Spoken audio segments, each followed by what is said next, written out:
Amém. Você está em casa, né? Obrigado. Glória a Deus.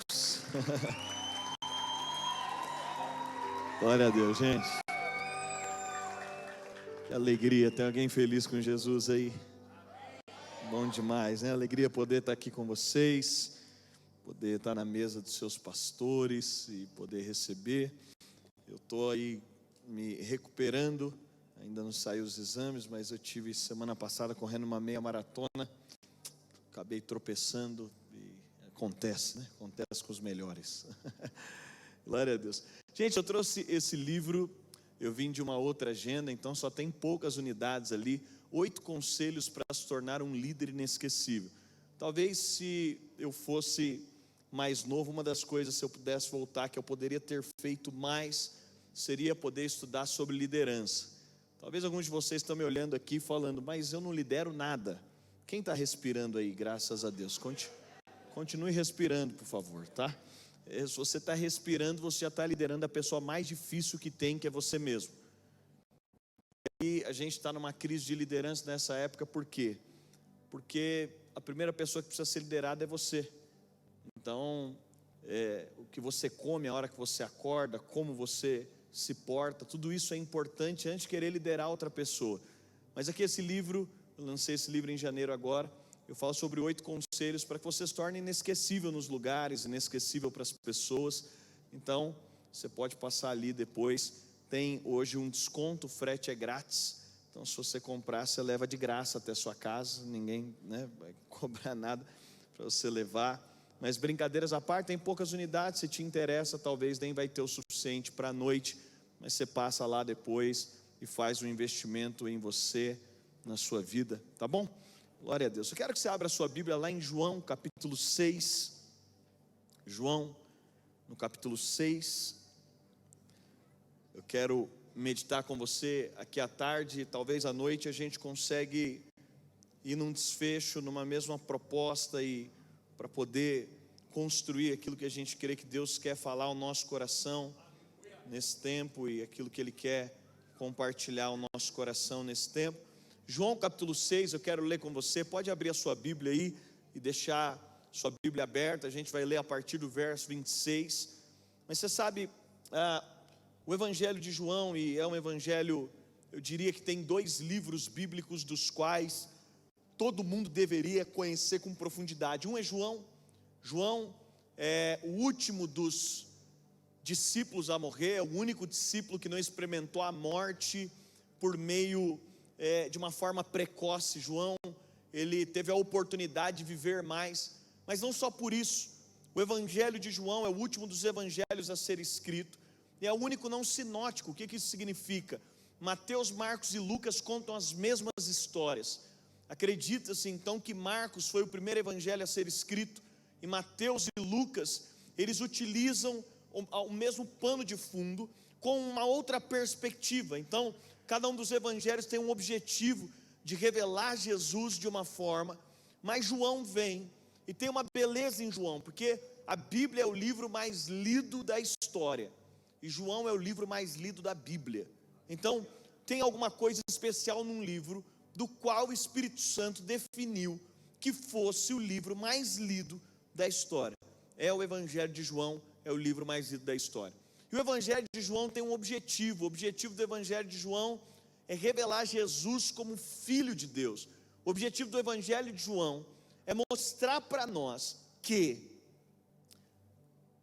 o algo mais precioso que Deus pode te dar, o algo mais sublime e a maior recompensa de ter conhecido Jesus é Jesus.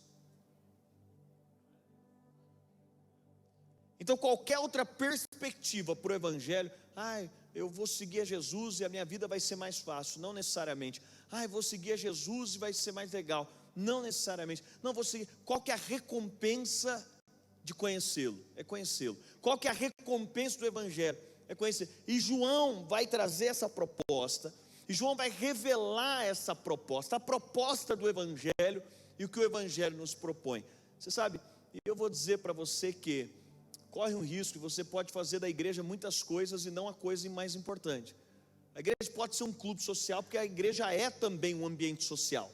Aqui a gente encontra, a gente dá uma olhada aí, quanta gente bonita do seu lado, viu?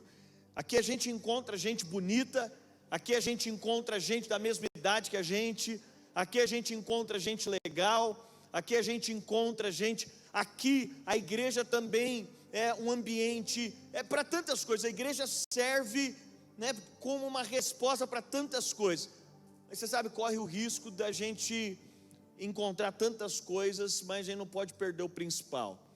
Aqui é o ambiente onde nós estamos para reverenciar, reconhecer, aqui é o ambiente onde nós estamos para conhecer em profundidade quem Jesus é. E o Evangelho de João nos dá essa proposta, mas lá no capítulo 6, eu quero ler com você, João no capítulo 6, João no capítulo 6, a partir do verso 26, eu quero ler com você. Olha o que a Bíblia diz.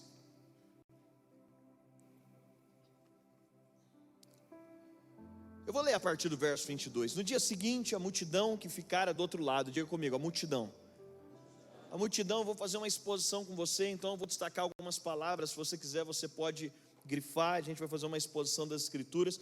A multidão que ficara do outro lado do mar percebeu que havia ali apenas um barquinho, que Jesus não seguira nele com seus discípulos, mas esses haviam partido sozinhos.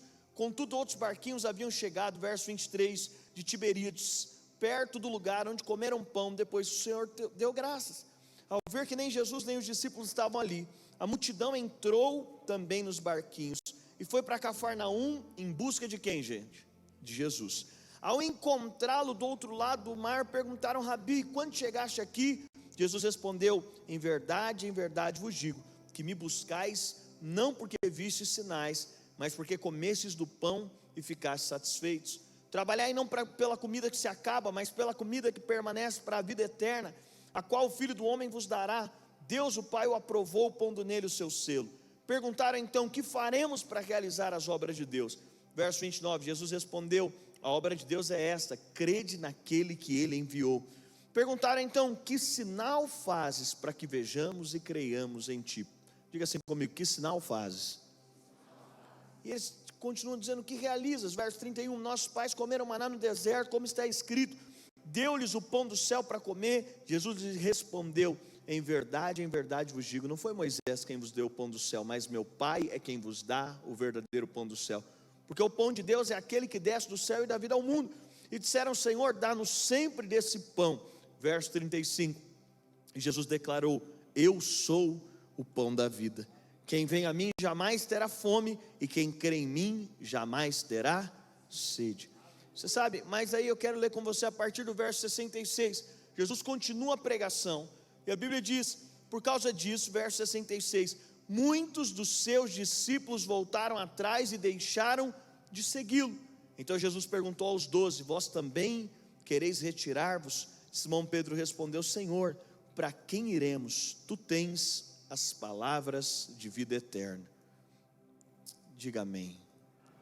Deixa eu orar com você. Pai, obrigado pela tua palavra.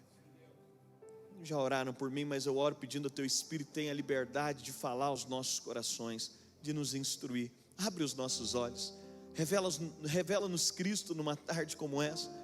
Eu oro pedindo ao teu Espírito, nós não queremos, Senhor, que seja só mais uma conferência da nossa vida, mais um evento, não, nós queremos um encontro que tenha poder de transformar o nosso coração, de abrir os nossos olhos e de nos levar a uma nova perspectiva. Quantos creem? Diga amém. Você sabe, João capítulo 6 é o culto que eu falo que não deu certo. A gente fala muitos milagres de Jesus, e Jesus foi um homem que foi aclamado por multidões, gente chegou perto dele. Jesus fez cultos, e cultos com milhares de pessoas, mas João capítulo 6 é um culto que todo mundo foi embora, é um culto que não deu certo, é um culto que a Bíblia diz que as pessoas se levantaram e começaram a deixar Jesus. Tinha uma multidão ali que Jesus fala algo, e o que Jesus fala é tão significativo, é tão impactante, que a multidão começa a ir embora, ao passo que Jesus olha, muitos dos seus discípulos também o deixaram, e Jesus olha para os 12 e pergunta, vocês também não querem ir embora não? A pergunta é, o que teve nesse texto? O que aconteceu nessa pregação? O que aconteceu nesse culto? Gente, eu cresci na igreja, eu já participei de culto bom e culto ruim, Se você está vindo na igreja um pouquinho mais tempo, tem um culto que é muito bom, tem um culto que às vezes a gente fala, bom, foi legal. E você já deve ter participado de algum culto ruim, né? Eu me lembro, como pastor, eu nunca assim precisei de subir, pegar o microfone na mão de um visitante, de um pregador convidado, que às vezes está falando alguma besteira. Talvez você nunca viu uma cena como essa, mas ela acontece.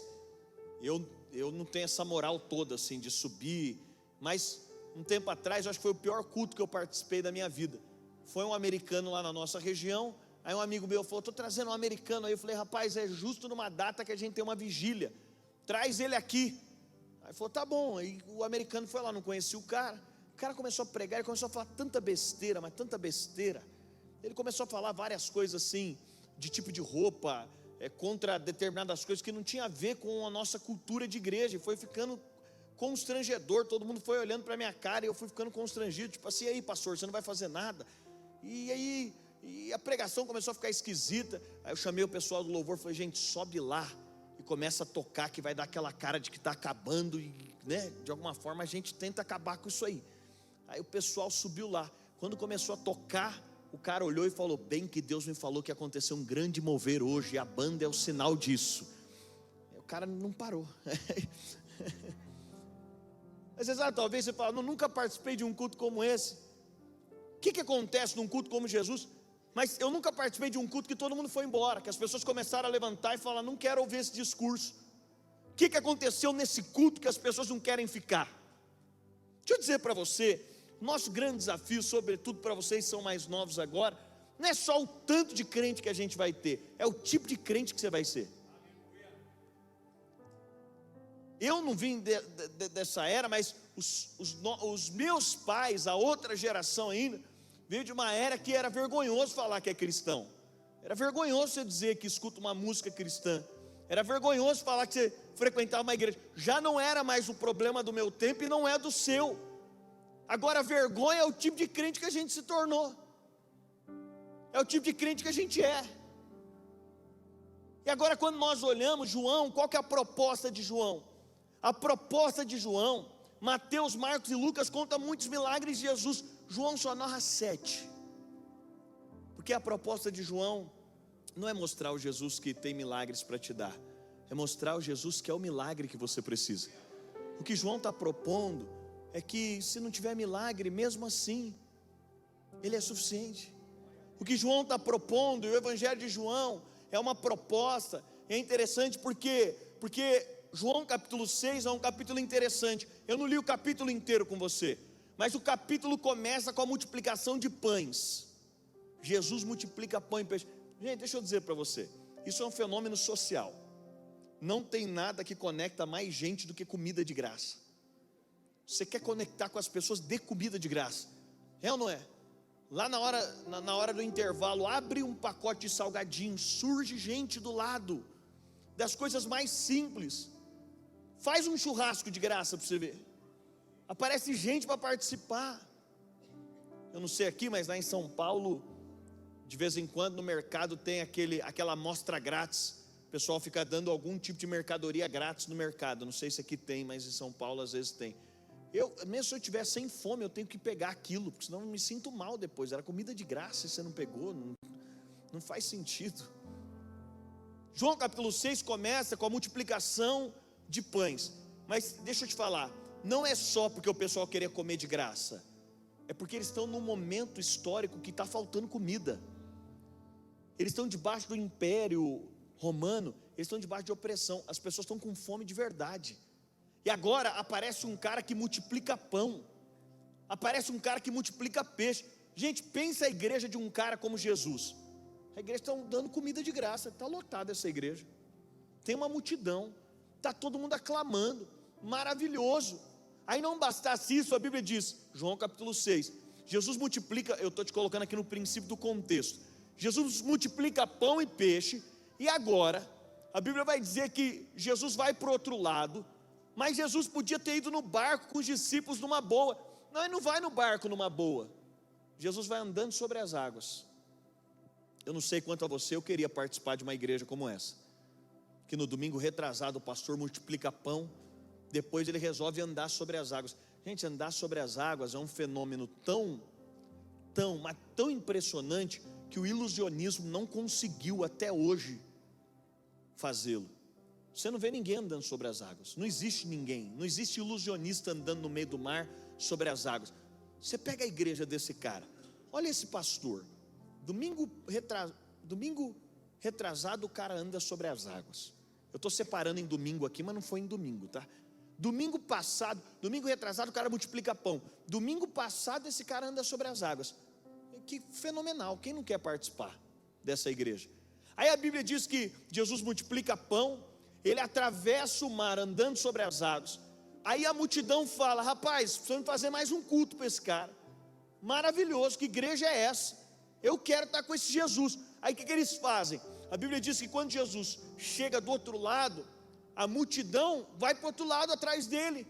E nós acabamos de ler, chegaram lá, eles armaram o som, colocaram o palco, colocaram a banda e disseram: agora nós vamos fazer um cultão aqui. Aí Jesus olha para aquela multidão e diz para eles: mas vocês não estão aqui por causa de mim, vocês não estão aqui por causa de quem eu sou, vocês estão aqui porque eu multipliquei pão e vocês querem que eu multiplique o pão de novo. Em outras palavras, Jesus está falando: a motivação de vocês estarem aqui não sou eu, a motivação é vocês mesmos. Vocês só estão aqui porque vocês querem que eu faça alguma coisa para vocês. Aí Jesus, sabe o que ele fala aquele dia? Ele diz: hoje não vai ter multiplicação.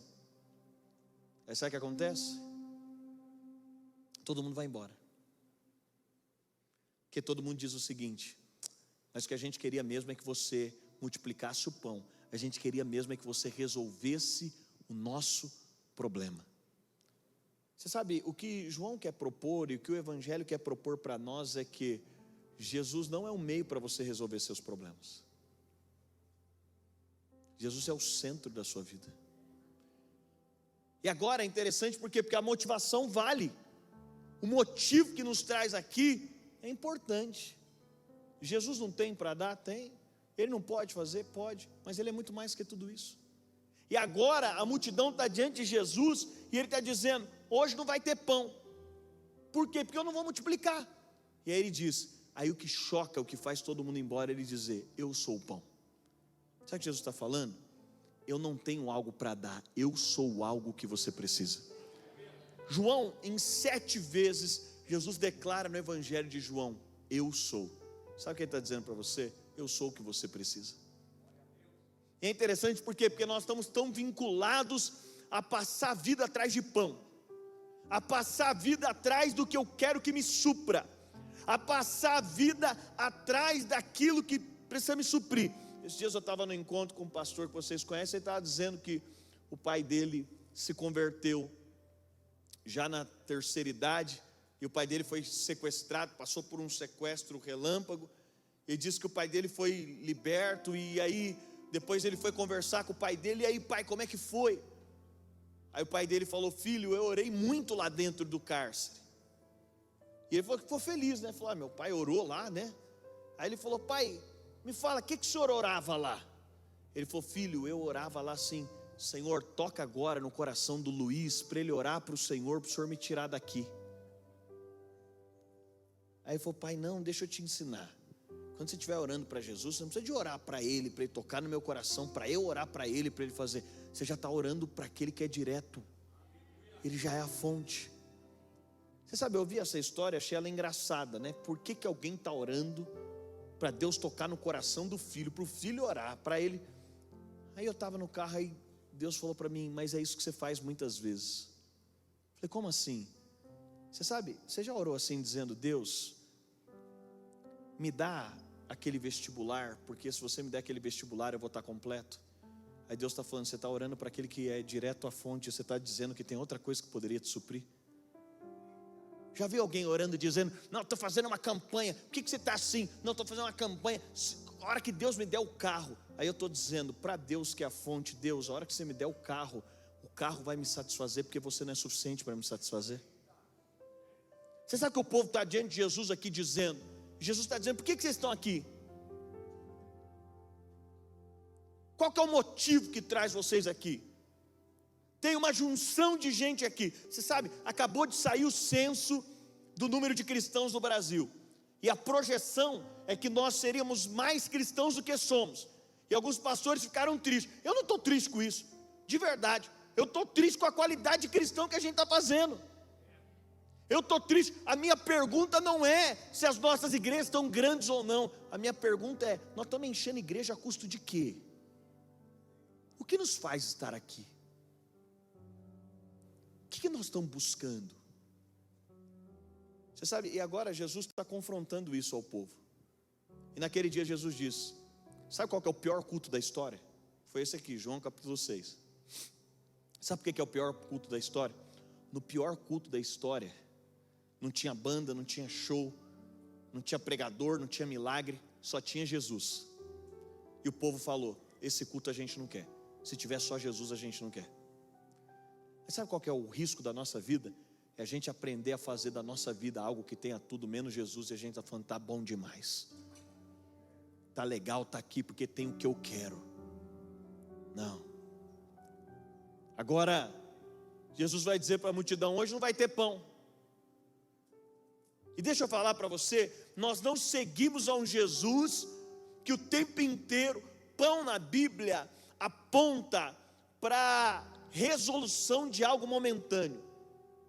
Pão na Bíblia aponta, é por isso que Jesus vai confrontar o diabo, dizer: nem só de pão viverá o homem.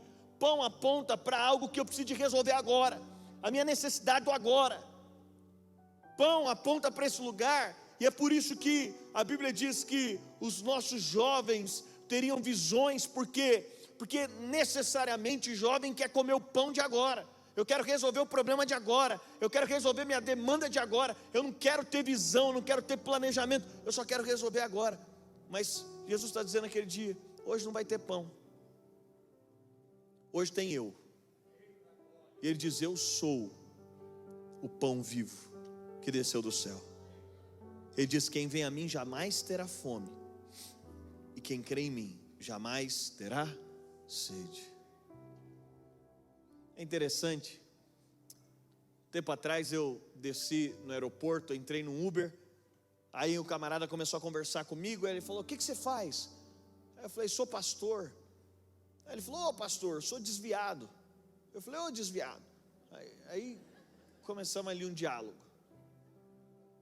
Aí eu estou conversando lá com o desviado, aí ele falou para mim: sabe o que é, pastor? Eu estou desviado, mas eu entrei numa empresa, uma multinacional, e a gente entrou um grupo de 10 pessoas, e no final de um ano, a empresa poderia promover ou não aquelas pessoas. Quando eu fiquei sabendo que a empresa poderia promover, eu comecei um jejum. Mas você não é desviado? Não, mas comecei um jejum. Desviado, interessante. Aí falei: jejum de quê? Ele: jejum de bebida alcoólica. Aí ele falou: fiquei um ano de jejum.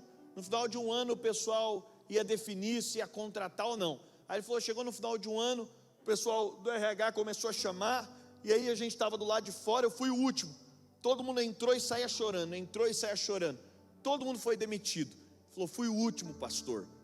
Aí você sabe, crente não adivinha, mas vou te deixar adivinhar. Adivinha o que aconteceu com o cara? Ele foi contratado. Aí ele foi contratado, ele até falou para mim: saiu de lá, a primeira coisa que eu fiz foi falar: a partir de hoje eu volto a dizimar. Eu falei: você está um desviado, vou te levar para pregar na minha igreja, está jejuando, te dando dízimo. Aí ele continuou falando e tal, ele falou: pastor, eu amo milagre. Aí ele olhou para trás e falou: e você, tem algum milagre para me contar? Ainda bem que eu tinha um milagre lá, que senão ia ficar ruim com o desviado ali no carro, né? Eu contei para ele. Aí você sabe, a gente continuou, papo vai, papo vem. Aí eu parei em determinado momento e pensei: será que esse cara voltou para a igreja? Ele está falando que viu o maior milagre da história dele acontecer, que é uma porta de emprego impressionante. Aí eu perguntei para ele: deixa eu te perguntar, e você voltou para a igreja? Ele falou: não voltei não, pastor. Você sabe, o Espírito Santo falou para mim: a questão é que milagres não atraem fé. O povo ficou no deserto 40 anos vendo milagres e não teve fé. Você sabe qual que é a pergunta desse povo? O povo acabou de ver Jesus multiplicando o pão, o povo acabou de ver Jesus andando sobre as águas, e agora sabe qual que é a pergunta desse povo? Que sinal fazes tu para que creiamos em ti? Sabe o que eles estão falando para Jesus? A gente quer crer em você, mas faz mais um sinal, faz mais alguma coisa impressionante para a gente ver. Espera aí, gente, o cara acabou de multiplicar pão, o cara acabou de andar sobre as águas, a sandália dele está molhada ainda, todo mundo viu ele andando sobre as águas. Agora o que a multidão está dizendo para ele? A gente quer crer em você, mas mostra mais um sinal. E o que isso aqui mostra? É que você pode ter uma vida cristã baseada de sinal em sinal, de um Jesus que o tempo inteiro tem que ficar resolvendo o seu problema, mas essa não é a proposta do Evangelho. E amanhã eu digo para ele: me mostre mais um sinal, e depois de amanhã, me mostre mais um sinal, e nunca é suficiente. Mas a proposta de Deus não é nos suprir com milagres, a proposta de Deus é nos suprir com Cristo. A proposta de Deus é dizer: em Cristo você pode ter uma experiência profunda, em Cristo. E é interessante porque o grande ponto do Evangelho não é quantos querem Deus. Vamos ser sinceros, numa tarde dessa aqui, você tirou a tarde para estar aqui, pós-almoço, você está sentado aqui me ouvindo. Se eu perguntar aqui, quantos querem Deus? Você sabe, a pergunta do Evangelho é um pouco mais profunda. Não é só quantos querem Deus, é quantos querem só Deus. A pergunta do Evangelho, e é interessante porque nesse lugar, a proposta de Jesus para a multidão é dizer, e aí Jesus está dizendo para a multidão: só tem a mim. E qual que é a proposta do Evangelho? E independentemente da idade que você tem, quanto antes você entender que a resposta de Deus para nós é Cristo. O que é Cristo?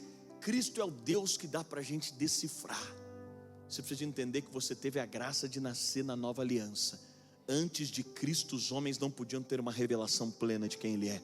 Mas aprove a Deus, eu não sei porquê, que nós nascemos depois da revelação de Cristo. O que é Cristo? Cristo é o Deus que a gente pode se relacionar. Cristo é Deus em play per view. Cristo é Deus agora sem interrupções. Cristo é agora uma relação profunda com Deus, que já não tem mais ninguém entre nós e Ele. Agora pensou? Você ter o privilégio de poder nascer numa era como essa, mas de não desfrutar de Cristo como Ele é. E agora o que Jesus está dizendo para aquele povo é: eu sou o que vocês precisam. Eu não vou dar pão porque eu sou o pão. E é interessante porque nós precisamos nos livrar de qualquer ideia de vida, de alguma coisa que a gente precise, que não seja Cristo. Eu digo para você: busque muitas coisas na sua vida, é importante. Busque ter uma profissão de sucesso. Estude, seja o melhor onde você está. Não aceite ser alguém que é mais ou menos. Seja o melhor naquilo que você está. Vá e trabalhe e cuide do seu corpo, cuide da sua saúde. Sabe, faça bons amigos, faça boas viagens. Entre por uma carreira profissional. Tudo isso é lícito. Mas acima de todas as outras buscas, se eu pudesse dar um conselho para você, é o seguinte: tem uma busca que tem que ser mais importante que todas as outras. Tem uma que tem que ser superior a todas as outras. As pessoas podem olhar para você e falar: ele entende de futebol, nossa, ela entende de moda, ele entende de determinada profissão, ela entende alguma coisa. Mas acima de todas as outras coisas, tem uma coisa que tem que ser o alvo do seu fascínio: é o conhecimento de quem Cristo é. E aqui Jesus está dizendo para o povo: eu não vou dar o pão, eu sou o pão. O que ele está dizendo em outras palavras? Vocês estão achando que agora vocês são de pão para ser suprido, mas tudo que vocês precisam é de mim para ser suprido. Você sabe, o Evangelho, ele não é a prisão do futuro.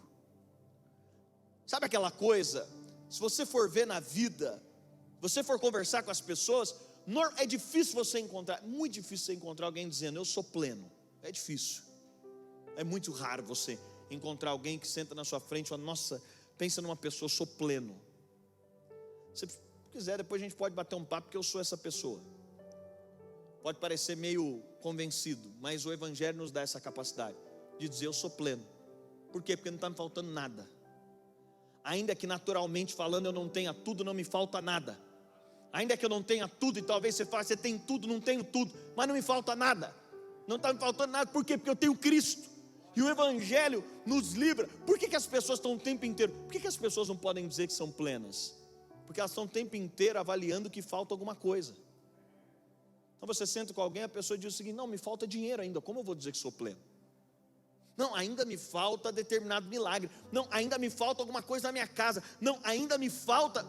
As pessoas estão baseadas. Mas você sabe, o Evangelho não é uma prisão do que está faltando, é uma certeza do que já temos. O Evangelho é a convicção de que temos Cristo, e se temos Cristo, temos o suficiente. E essa verdade agora nos leva a um lugar onde Ele está dizendo: eu sou o pão que mata a sua fome. E Ele está falando isso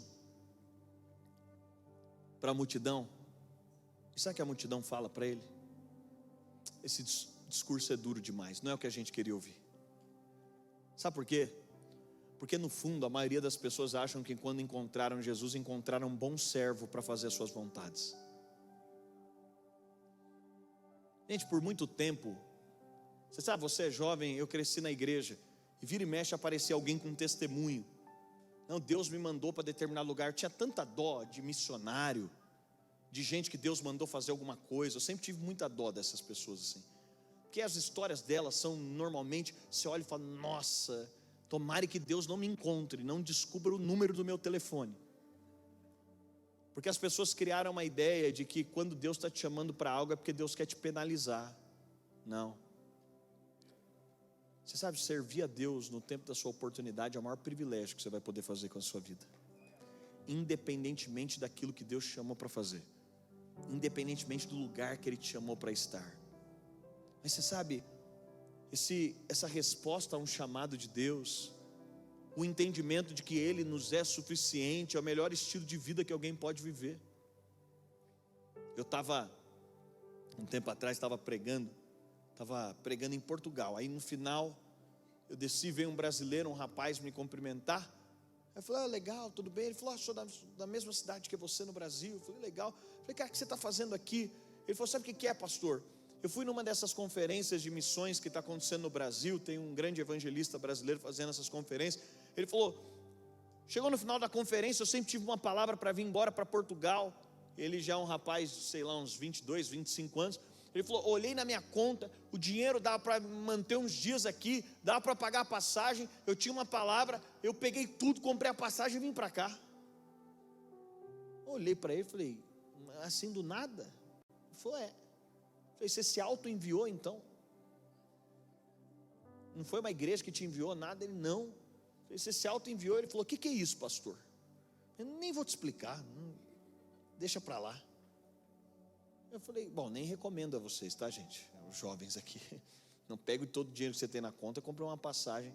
Essa é a história desse cara. Mas eu fui, inclusive eu fui tinha um elevador para descer para a garagem. Eu fui contrariado para o elevador, pensando comigo: cara, que cara sem noção. Como é que ele pega uma coisa que Deus falou, pega e vem para cá já direto? Aí eu estou lá, o Espírito Santo me adverte, falou: Dênio, mais esperança há para alguém que de forma precoce responde o que eu falei, do que alguém que calcula a vida inteira e nunca dá a resposta que precisava dar. Você sabe, por muito tempo eu achei que quando Deus chamava alguém para fazer alguma coisa, essa pessoa era uma coitada, até descobrir que Deus não precisa de ninguém. E quando Deus nos chama para fazer alguma coisa, Ele não está nos penalizando, Ele está nos incluindo. Quando Deus está nos chamando para fazer alguma coisa, não é porque não tinha outra pessoa para chamar, e não é porque Ele não podia fazer sozinho, mas quando Deus nos chama, Ele está dizendo o seguinte: eu estou te dando o privilégio de ser incluído em alguma coisa que eu estou fazendo. Deixa eu exemplificar um pouco mais para você. Eu estava uma tarde em casa, eu estou lá em casa, aí me ligou um pastor, igual o seu assim, um desses pastores importantes. Aí quando eu olhei meu celular, falei: rapaz, sabe aquela ligação que você tem que atender na hora? Aí eu atendi, aí era esse pastor do outro lado. Ele falou: Dênio, tudo bem? Eu falei: tudo. Ele falou: então, estou te ligando, Dênio, porque era uma sexta-feira à tarde. Ele falou: agora à noite eu tinha que pregar numa igreja, numa conferência, mas morreu aqui na igreja um membro fundador, já estava bem velhinho, eu não vou ter como ir nessa conferência pregar. Ele falou: mas eu fiquei pensando aqui, quem eu podia mandar para ir no meu lugar? eu estou te ligando para te fazer um pedido. Eu fiquei pensando, quem eu podia mandar para ir no meu lugar, que tem unção, que tem graça, que é chegar lá. Eu estava em frente ao espelho, eu fiquei pensando, sou eu? Será que ele está falando? Ele falou, quem eu podia mandar no meu lugar? Dena, eu estou te ligando para te fazer um pedido, você pode ir no meu lugar? Você sabe, aquele dia quando eu desliguei a ligação, eu pensei comigo, eu sabia que esse cara gostava de mim, mas quando ele me faz um pedido, mostra o quanto ele acredita em mim. Você concorda comigo? Você sabe, quando Deus te fizer um pedido, talvez em conferências como essas, e quanto mais novo você for e puder ouvir a voz de Deus te pedindo alguma coisa, quando Deus puder te fazer um pedido, e quando Ele te fizer, entenda o seguinte, quando Deus está te fazendo um pedido, Ele está dizendo, eu acredito em você. Eu poderia contar com qualquer pessoa, mas eu quero contar com você. Eu podia chamar qualquer pessoa, mas eu estou chamando você. Eu podia, você sabe, aquele pastor podia ligar para qualquer pessoa. Quando aquele cara liga para mim, ele está falando para mim, Dênio, eu acredito em você. Você sabe, poder viver para Deus e poder entender Cristo nesse lugar. Agora é interessante, porque essa crise que a multidão tem, a multidão começa a ir embora, porque a multidão está olhando e dizendo, será que é só isso? Deixa eu dizer para você, o mundo está atrás de satisfação. Talvez você gaste parte significativa da sua vida tentando ser satisfeito naquilo que eles também tentam. Talvez você gaste parte significativa da sua vida tentando fazer com que Deus te dê o pão. Aí você pode fazer da igreja um meio para que você conquiste aquilo que você acha que poderia te suprir. Mas sabe qual é a verdade? É que talvez no meio da caminhada e talvez numa tarde como essa ou em dias como esse, Deus possa dizer para você, eu sou tudo que você precisa. E ao entender isso te seja suficiente. Mas é interessante porque caminhando aqui para a gente encerrar, essa crise não é só da multidão em João 6. Lá em Mateus capítulo 11, eu quero ler com você Mateus capítulo 11, a partir do verso 1. Mateus capítulo 11 também, a Bíblia vai falar do maior homem nascido de mulher, João Batista. E a Bíblia vai dizer que Mateus capítulo 11, a partir do verso 1, terminado de dar as instruções aos seus 12 discípulos, Jesus partiu dali para ensinar e pregar nas cidades da região. Ao ouvir falar das obras de Cristo, do cárcere, João mandou seus discípulos perguntar-lhe. Presta atenção, deixa eu contextualizar para você. A multidão está em crise, porque Jesus está dizendo, hoje não vai ter pão, eu sou o pão. Sabe o que isso significa? É que Deus não vai fazer tudo que você quer. É que nem tudo na vida vai acontecer do jeito que você quer. E que nem precisa de tudo acontecer. E que nem precisa de tudo acontecer do jeito que você acha. Você pode ser satisfeito sendo quem é, vivendo o que vive. E agora Jesus está dizendo para esse povo, eu sou o pão para vocês. E a Bíblia diz então que eles vão embora. Por quê? Porque eles estão dizendo, não é isso que a gente queria ouvir, não é isso que nos é confortável. A gente queria assim, uma coisa melhor. Você não tem algo melhor, porque você acabou de multiplicar pão, você acabou de andar sobre as águas. A gente estava esperando algo ainda maior. Ele está dizendo, algo ainda maior sou eu. Eu sou a suficiência que vocês precisam. Mas não é só a multidão que tem essa crise.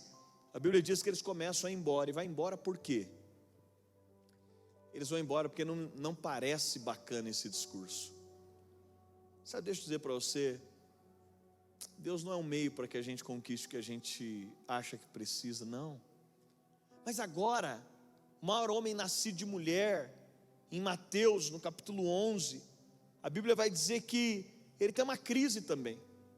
Não só a multidão, e talvez você fala, não pastor, é a multidão é superficial mesmo, por isso que eles foram embora. Não, em Mateus capítulo 11, a Bíblia diz que João Batista, quem é João Batista, gente? Primo de Jesus. João Batista é o cara mais próximo humanamente que Jesus teve. João, ele jogou bola com Jesus, torciam para o Corinthians junto, ia no estádio junto. João e Jesus, a Bíblia diz que desde a barriga, as mães eram primas, então eles tinham parentesco, eram primos. Esses caras cresceram junto. João, quando estabelece o seu ministério, é João que batiza Jesus, vê uma pomba descer sobre ele. É João que ele olha para Jesus e diz, eu não sou digno de desatar as sandálias. É João, é esse cara extraordinário. mas João foi preso de forma injusta. Gente, ser preso já não é legal, mas ser preso de forma injusta é pior ainda. A Bíblia vai dizer que quando João está do cárcere, ouvindo as coisas que Jesus estava fazendo, João manda fazer uma pergunta para Jesus. E qual que é a pergunta que João manda fazer para Jesus? Tu és o Cristo ou devemos esperar outro? Presta atenção, vem aqui comigo. Eu sei que talvez pós-almoço eu estou aqui fazendo uma exposição das Escrituras com você, mas é a palavra que abre os nossos olhos para uma compreensão plena de quem Cristo é. João está dentro do cárcere. O que é estar dentro do cárcere? João está diante de uma situação de necessidade. João está dentro de um cárcere. É a mesma situação que a multidão está sem pão. Ele está diante de uma situação de necessidade. Aí a Bíblia diz que ele ouve falar o que Jesus estava fazendo, e ele manda fazer uma pergunta, e a pergunta de João é interessante. Qual que é a pergunta que ele manda fazer? Tu és o Cristo ou nós temos que esperar outro? Sabe o que João está falando em outras palavras? Eu estou dentro da cadeia, você é aquele que tem poder para me resgatar da cadeia, ou eu tenho que esperar outro? Foi João que viu Jesus e diz, ele é o Cristo de Deus. Mas agora em João, por causa de um Jesus que não está resolvendo o problema dele, ele entra em crise, dizendo, você é poderoso mesmo, ou tem que esperar outro? Você entende? A gente pode construir um evangelho onde a nossa perspectiva está baseada num Jesus que só está lá para me resgatar dos meus cárceres. E se ele não me resgatar, pode ser que ele nem seja. E a pergunta de João, tu és o Cristo ou devemos esperar outro? Aí é interessante, por quê? Porque a resposta que Jesus dá para João é a mesma pergunta que a multidão fez. Você vai multiplicar pão para a gente? Deixa eu dizer para você, não baseie quem Jesus é com base naquilo que está acontecendo na sua história, na sua vida, no seu momento. Ele é muito maior que isso. Mas agora João vai fazer uma pergunta, é interessante a resposta de Jesus. Sabe o que Jesus vai responder? E olha que interessante a resposta de Jesus para João. Ele vai dizer o seguinte, Jesus respondeu, ide contar a João as coisas que ouvis e vedes. Os cegos vêm, diga comigo, os cegos vêm. Diga, os paralíticos andam. Diga, os leprosos são purificados. Os surdos ouvem. Os mortos são ressuscitados. E aos pobres é anunciado o Evangelho. Olha que interessante. João está de dentro da cadeia dizendo, se é mesmo Cristo, é você que vai resolver meu problema? Aí Jesus fala, vai lá e diz para João o seguinte, os cegos vêm, os mortos ressuscitam, os surdos ouvem. Sabe o que Jesus está dizendo para João? João, eu tenho poder de te tirar da cadeia, mas não vou. Sabe por quê? Deixa eu dizer para você. E talvez quanto mais cedo você entender isso, melhor. Te ensinaram sobre um evangelho que Deus sempre cura, né? Mas não. Te ensinaram sobre o evangelho. Sabe por quê? Sabe por que essa multidão está contrariada? Porque ensinaram para eles um Jesus que sempre multiplica pão. Aí tem um dia que Jesus fala, não vou multiplicar porque eu sou o pão. E no dia que talvez Deus não te curar, Ele vai dizer, será que eu sou suficiente para você? Te ensinaram sobre um evangelho que talvez é o seguinte, se não está acontecendo com você, no evangelho que nos ensinaram, todo mundo morre farto de dias, bonitinho, aquela família tradicional, da propaganda, é neto, bisneto, é um monte de gente ao redor, mas o maior homem nascido de mulher, morreu de forma precoce, de forma injusta, dentro da cadeia, foi decapitado.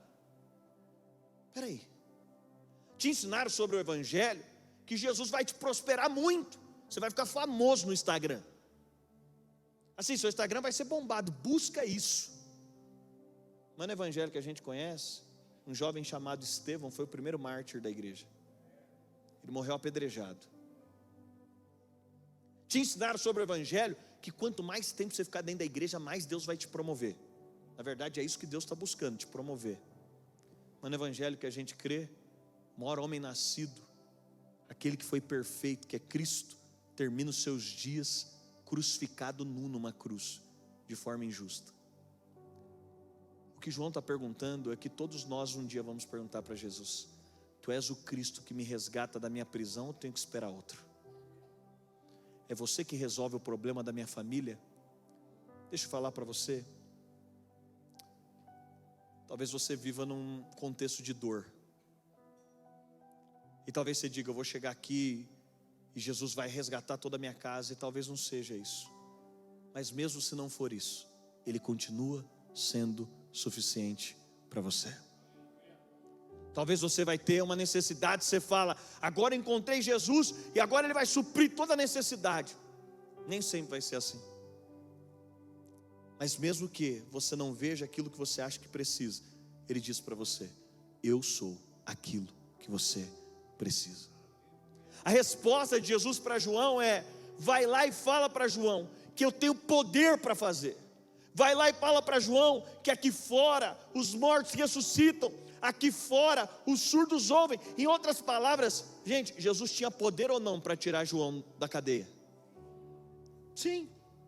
Por que Ele não tirou? Porque Ele não queria. Sabe por quê? Jesus está ensinando para João e está ensinando para a multidão algumas coisas. E eu concluo aqui dizendo para você: primeiro, Deus não é escravo dos seus desejos, mas Ele vai te conduzir à vontade dEle. Sabe o que Ele está dizendo? João, eu vou ser mais glorificado em você morrer de forma injusta dentro da cadeia do que você sendo livre. E eu não sei na sua cabeça, mas na minha cabeça parece que Deus é mais glorificado com João sendo livre da cadeia. Jesus chegando lá, abrindo a cadeia, fazendo toda aquela coisa. Mas o que Jesus está dizendo para João é: João, eu não me torno escravo dos seus desejos. Deixa eu dizer para você, quanto antes você puder dizer: Jesus, você é suficiente, eu quero me submeter à sua vontade, você não precisa ser escravo dos meus desejos. Sabe? Não é Jesus que chegou na sua história para te servir, é você que chegou na história dele para servi-lo. É você que entrou na história de Deus. Tem uma história sendo contada na eternidade. Tem uma história sendo dita. Não é Ele que apareceu na sua história e Ele está dizendo: João, não sou eu agora que sirvo você, não, João. É o contrário. E se fosse Jesus servindo João, poderia ser Jesus resgatando João da cadeia, mas era João servindo Jesus, é João sendo decapitado por amor a Jesus de dentro da cadeia. Sabe, Ele está nos conduzindo à sua vontade. Sabe o que Ele está dizendo para a multidão? Eu não vou fazer do jeito que vocês querem, porque eu estou conduzindo vocês à minha vontade. Aí Pedro olha toda aquela cena e está todo mundo indo embora, e ele pergunta: vocês não querem ir embora também não? Porque vamos ser sinceros, não me parece muito bacana esse evangelho, não me parece muito legal esse Jesus. Aliás, eu cheguei aqui e Ele não vai fazer o que eu quero, não vai acontecer o que eu estou esperando. Espera aí, o que é isso? E Pedro olha para Jesus e diz: mas para quem nós iremos? Só Tu tens as palavras de vida eterna. Você sabe o que Jesus está dizendo para João quando Ele diz, vai lá e diz para João, e quando Ele diz para a multidão: eu não vou multiplicar o pão? É que o caráter de Deus não é definido pelos os nossos desejos. Você sabe, você precisa conhecer Bíblia para conhecer quem Deus é. Porque se você conhecer Deus a partir das suas experiências pessoais, seu conhecimento vai ser muito limitado de Deus. Deus não é conhecido simplesmente a partir do que eu acho, é a partir do caráter de quem Ele é. E o caráter de quem Ele é revelado pela sua palavra. Pense comigo, tudo que você conhece de mim, são poucos minutos aqui que a gente está interagindo. Agora imagina você fazer uma avaliação. Imagina que eu fosse a pessoa mais importante da sua vida. Imaginou? Agora imagina se toda a avaliação que você tivesse sobre mim são esses poucos minutos que você tem aqui comigo. Não faria sentido. Eu sou muito mais que isso aqui. Talvez você está me vendo aqui numa fração de quem eu sou. Talvez você está pegando um final de semana meu que eu estou cansado, ou um final de semana meu que eu estou alegre, ou um final de semana meu que eu estou triste. Você está pegando uma fração de quem eu sou. Mas se você definir quem eu sou por essa fração que você conhece, é muito pouco. Eu não sou só isso aqui. Se você quiser me conhecer, você vai ter que me conhecer muito mais profundo, sim ou não? Sabe qual que é o problema de quem define Deus só por aquilo que Ele quer? É porque João está dizendo o seguinte: se você não me tirar aqui do cárcere, então isso mostra que você não é bom, você não é o Cristo. E Jesus está dizendo: João, não me defina por um lapso de experiência que você tem. Deus não pode ser definido a partir dos seus desejos. Ele é muito mais que isso, Ele é muito além disso, Ele é muito maior que isso. Aonde nós conhecemos quem Ele é, a verdade de quem Ele é e do seu caráter é revelado pela sua palavra. Vai muito além. Mas o que Jesus está dizendo para a multidão e para João é que a compreensão plena está no entendimento da vontade, não do cumprimento do nosso desejo. Aonde está a plenitude de vida? Não é você passar a vida inteira para tentar moldar Deus bonitinho para fazer o que você quer. Não, a plenitude de vida é quando você submeteu integralmente a sua vontade. Deixa eu dizer para você, gente, na nossa era, nunca foi dita a palavra propósito mais do que nesse tempo. Todo mundo fala sobre propósito. Deixa eu dizer para você, todo mundo fala de propósito com carro, com casa gigante, com carro importado. Eles falam sobre propósito, como se propósito fosse algo assim muito luxuoso.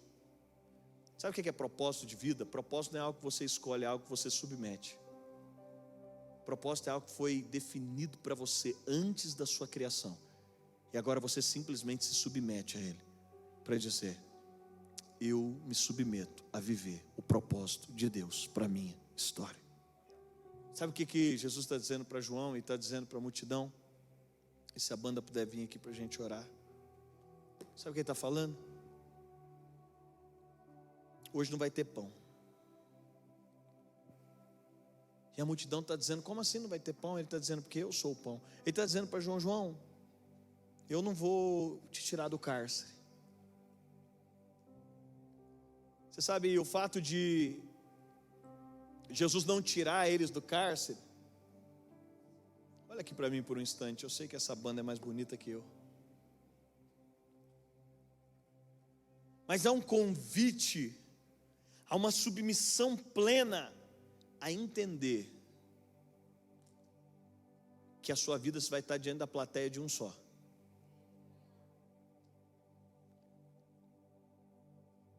Diz que tinha um músico muito importante, ele era um violinista e ele ia fazer um concerto, era um concerto mais importante da vida dele, era a apresentação mais importante, e ele estava no teatro mais importante do mundo, e era uma sessão lotada, e ele fez a sua apresentação, e no final da sua apresentação, a plateia se levantou e estavam todos alvoroçados, e eles aplaudiam, e eles pediam que aquele músico tocasse mais uma música, que ele tocasse então, que ele desse sequência, e a plateia gritava, ao passo que aquele rapaz simplesmente agachou a cabeça, pegou o seu instrumento e saiu. E lá atrás alguém o argumentou: poxa, estava toda a plateia de pé, todo mundo gritava o seu nome, e por que você não deu sequência à apresentação? Ele falou: porque talvez você não deve ter percebido, mas o meu treinador estava sentado na minha frente, ele foi o único que não se levantou, ele foi o único que não gritou, porque só ele sabia o que eu deveria de fato ter feito. Por isso o aplauso de todos os demais não valeu. Sabe o que eu quero dizer para você? Pouco importa o que o mundo te propõe para ser, pouco importa o que você quer ser.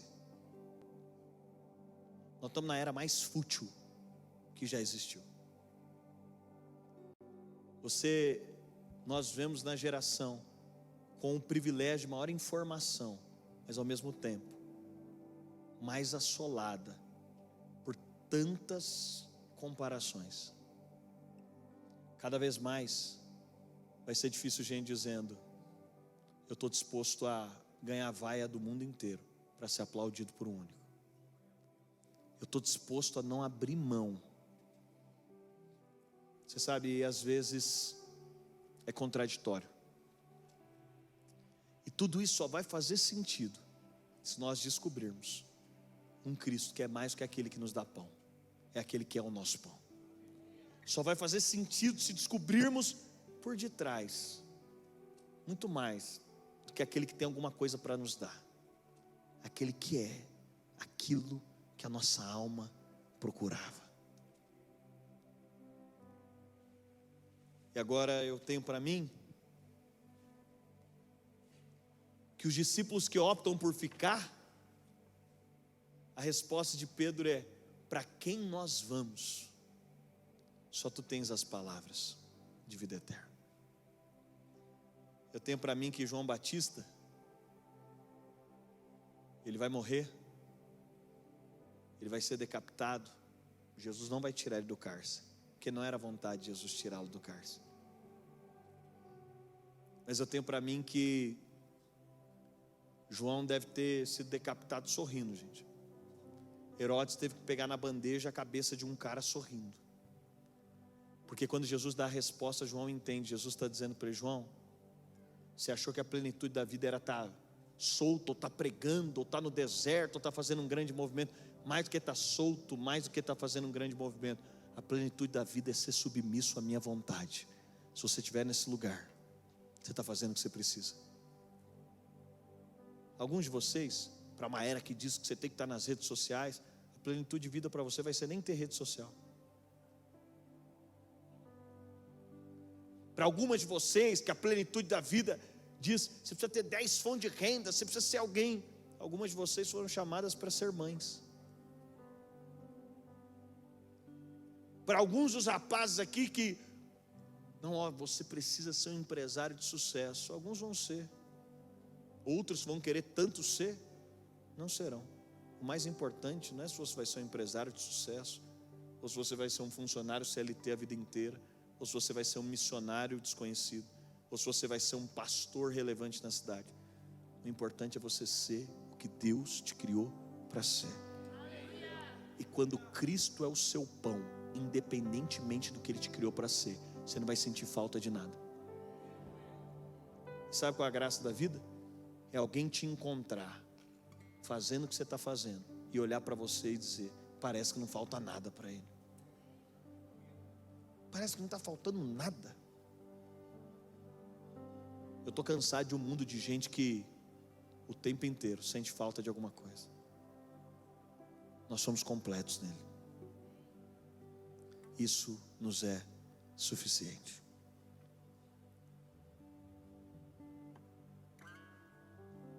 Sabe, o meu melhor amigo de seminário, e eu vou orar com você. Eu fiz seminário interno, e o meu melhor amigo de seminário, a gente era de uma turma grande, todo mundo olhava para ele e dizia: esse cara vai ser um dos maiores pastores do Brasil. Ele era um gênio, é um gênio. E esse meu amigo de seminário aí, todo mundo olhava e falava: cara, esse cara é muito diferenciado, ele é muito acima da média, ele é muito... Por isso que eu virei amigo dele. Minha mãe sempre me ensinou: se você não for o cara mais inteligente da turma, seja amigo do mais inteligente. Então, ele era o cara. É interessante, a gente se formou no seminário, e depois que a gente se formou, ele assumiu a igreja do pai dele no interior de São Paulo, e todo mundo falava: o Brasil inteiro vai ouvir falar desse cara, não tem como. E todo mundo, assim, numa turma de 100 pessoas, ele era o cara mais brilhante. A gente se formou, passou uns 2 anos, a gente ficou sem se ver. Depois de 2 anos a gente foi tomar um café, eu encontrei ele. Falei: cara, o que você está fazendo? Ele falou: cara, você nem sabe, estava tudo certo, estava assumindo a igreja do meu pai. No mês que eu fui assumir a igreja do meu pai, eu fiz uma viagem de missões para o sertão da Bahia, regiões menos evangelizadas do Brasil. Aí Deus falou: que eu tenho para você não é ser pastor de uma igreja de milhares de pessoas, eu quero que você venha para o sertão da Bahia evangelizar pessoas. Ele falou: Dênio, na ocasião, ele falou, para você ter ideia, eu não levei nem meus 2 filhos ainda, porque lá não tem nem escola, não tem rede elétrica, não tem internet, não tem água. Eu olhei para ele e falei: não é possível.